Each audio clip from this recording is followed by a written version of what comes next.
Good morning, Bill. If there was one thing you would change to improve patient safety, what would it be?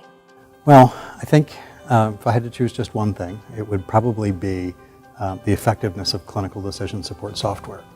So, healthcare is becoming increasingly complex, and we're asking doctors and nurses to do more with less, and we're asking them to take care of sicker patients and take care of them faster. And one of the ways that we think we're enabling this is through the electronic medical record and clinical decision support. So, the idea for the EHR is that it was going to reduce people's cognitive load and not increase it. And to the extent that clinical decision support supports that, that's the thing that I would like to see get better. So, for instance, one of the things that, the vision that we have for EHRs is that they're going to warn us against doing things that we want to avoid, and they're going to remind us to do the things that we want to remember to do. But those things need to be tailored to the needs of the care facility, right?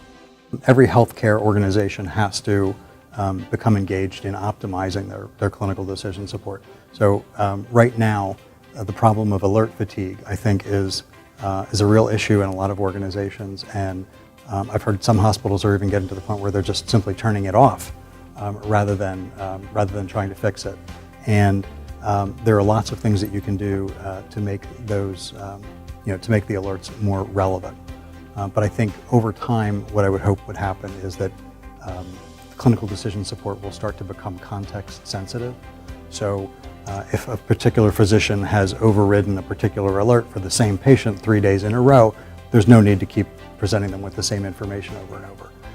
And I think if we get to the point where the EHR is able to use a lot of the information that's already being captured, information about the patient's diagnosis, what kind of unit they are on, what sorts of problems are in their problem list, and start to use that information to decide what alerts to trigger and what warnings to fire, that will make it much more efficient and much less painful for the clinicians.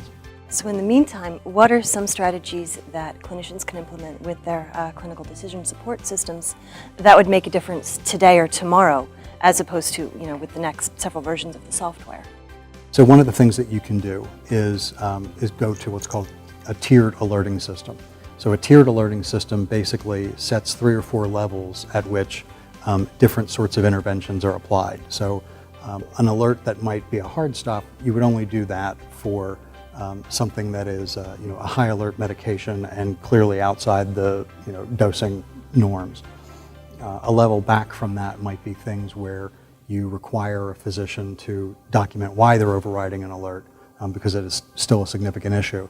And then as you get down to less serious drug interactions and things like that, you might have those things not be interruptive and only be sort of off to the side and not interrupting the clinician in their workflow.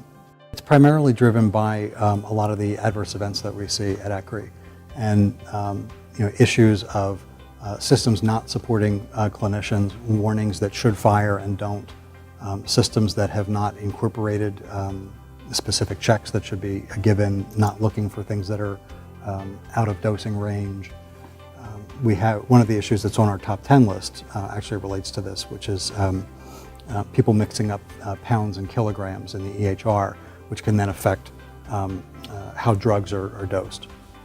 And some of the EHR systems do look for that and identify patients whose weight is discordant with other information that's in the system about the patient, like their age. So I think as we start to get better at using a lot of the information that we're already capturing in the EHR to improve clinical decision support, that will eventually make it more context sensitive and more relevant.